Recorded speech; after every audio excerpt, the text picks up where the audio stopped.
All right, let's dive in. Today, we're going to tackle one of the trickiest, but honestly, one of the most essential parts of the English language. In this explainer, we're going to unlock the secrets behind phrasal verbs and show you they're actually way simpler than they seem. So it all kicks off with this puzzle, right? I'm sure you've run into this before. You hear a simple phrase, you know each word by itself, but together, the meaning just doesn't add up. How is that even possible? Like, let's say you hear someone say, look up. Okay, simple enough, right? You look up a word in a dictionary. It's literal. It makes perfect sense. No problem there. But then you hear the exact same phrase in a totally different situation. You look up to a hero. And suddenly it means you admire or respect them. The meaning just completely jumped from a physical action to an abstract feeling.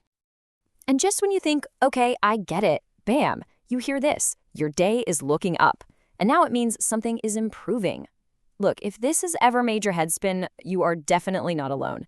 But here's the thing, there is a logic to this madness, and we're about to break it all down.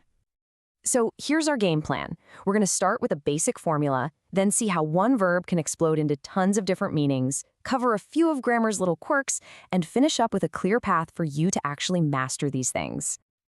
All right, let's peel back the curtain and start with the absolute basics. Believe it or not, behind all that confusion is a really simple formula. So here's the big idea. A phrasal verb is just a regular verb that teams up with a small word, a particle, you know? Words like up, on, or away.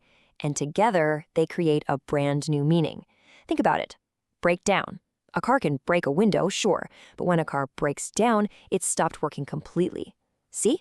Those two little words fuse together to make one single, totally new idea. Okay, now we get to the really cool part. Let's see how this simple formula can build and expand, because this is where the magic, and maybe a little bit of the madness, really happens. We're going to take just one verb and watch it become the foundation for a whole family of different ideas. Let's just take one simple verb, blow. Watch what happens when we start adding different particles. We get blow away, blow up, blow off, blow out, blow over, and each one of those paints a completely different picture. And what's so wild is how the same phrasal verb can have both a literal, physical meaning and a totally figurative one. You can literally blow up a tire. You're inflating it. But a bomb can also blow up. It explodes. Same words, two completely different and very powerful images. And we see this exact same creative leap with blow away. I mean, literally, the wind can blow a flag away, but in conversation, you're going to hear it all of the time to mean you were incredibly impressed.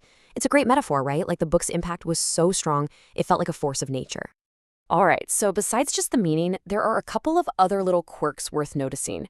And don't worry, this is not about memorizing a bunch of complicated grammar rules. It's really just about spotting the patterns and how people actually talk. You know, one of the biggest secrets to sounding natural in English is using phrasal verbs. Seriously.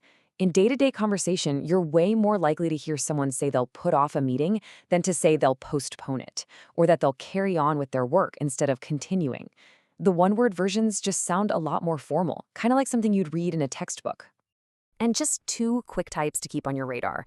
Some of them are inseparable. That means the verb and the particle stick together like glue, and the object always has to come at the very end. You always look after the dog. You can't split them up. And then you've got these three-part verbs, like catch up on, where all three words basically merge into one single unit of meaning. Okay, get ready for a pretty cool twist. Phrasal verbs are so baked into the English language that they don't even stay verbs. They actually start to evolve. I mean, this is where you can really see how powerful they are. Just look at this transformation. Prisoners break out of jail, and the event itself, it's called a breakout. A truck can break down. And what does it become? A broken down truck. An experience can put you off, making it an off-putting experience. They're not just describing actions anymore. They're becoming the nouns and adjectives we use to name things in the world. Okay, so after all this, you might be thinking, great, but how do I actually learn these things? Well, the good news is it's way more about just noticing and practicing than it is about memorizing. So let's lay out the path to making them your own. It really just boils down to 3 simple steps. First, just start noticing them.